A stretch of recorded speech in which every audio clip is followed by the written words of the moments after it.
सदन की गरिमा को प्रणाम करते हुए यहाँ उपस्थित समस्त मानव बुद्धि के धनी लोगों को मेरा सादर नमस्कार।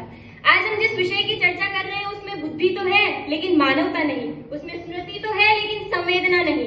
सदन की इस राय में कि कृत्रिम मेधा का बढ़ता प्रचलन समाज और राष्ट्रहित में नहीं है, इस विषय के पुरजोर पक्ष में मैं अपने विचार शेरों शायरियों से नहीं बल्कि तर्कों के माध्यम से स्थापित करना चाहती हूँ।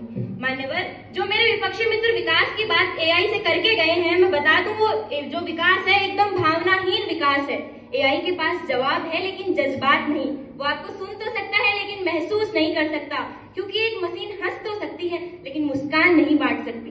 कल्पना कीजिए आपको एक मशीन कहती है कि आई अंडरस्टैंड योर पेन, तो क्या सच में वो आपका दर्द समझती है? जी बिल्कुल नहीं, वो सिर्फ आपके शब्दों का डेटा एनालिसिस करती है और रिजल्ट दिखाती है।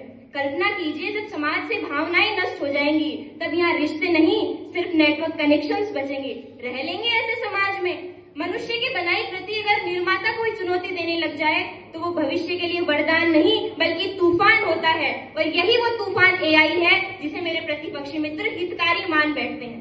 आज के युवाओं की सबसे बड़ी चिंता क्या है? नौकरियां। और एआई का पहला शिकार क्या है? वो भी नौकरियां। ये मैं नहीं कह रही, नेक्सफोर्ड यूनिवर्सिटी और गोल्डमैन सैक्स की एक रिपोर्ट बताती है कि आने वाले समय में एआई की वजह से 300 मिलियन फुल टाइम जॉब है वो खतरे में है।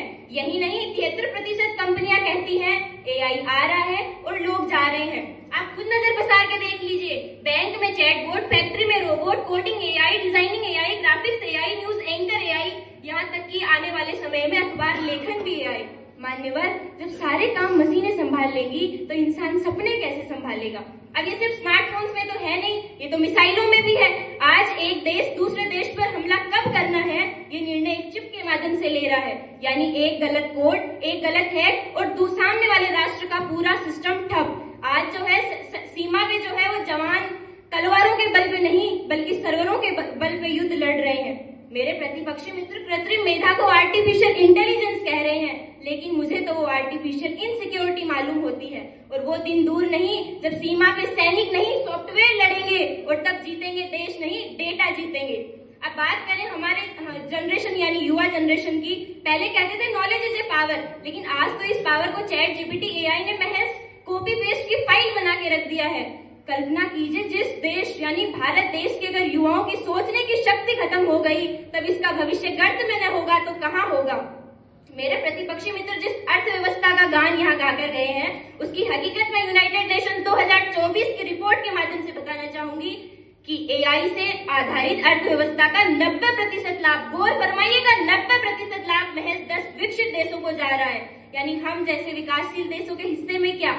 बेरोजगारी, असमानता और निर्भरता जैसा स्लो पॉइजन, यही है हमारे नसीब में। तो अब बात करते हैं, कुछ युवाओं का कहना है कि वो हमें समझता है, तो बता दूं ये ज्ञान नहीं ये निगरानी है। जिस दिन आपका शेयर किया हुआ डाटा किसी गलत हाथ में चला जाएगा तब जिम्मेदारी लेने एआई नहीं आएगा, क्योंकि जब मशीन आपको आपसे ज्यादा जानने लग जाए तो ये आपके लिए आजादी महज भ्रम बन के रह जाती है।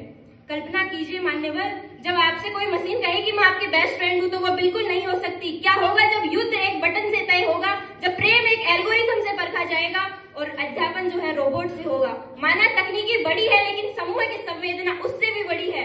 कृत्रिम मेधा आपको मजबूत बना सकती है लेकिन मानव कभी नहीं बना सकती।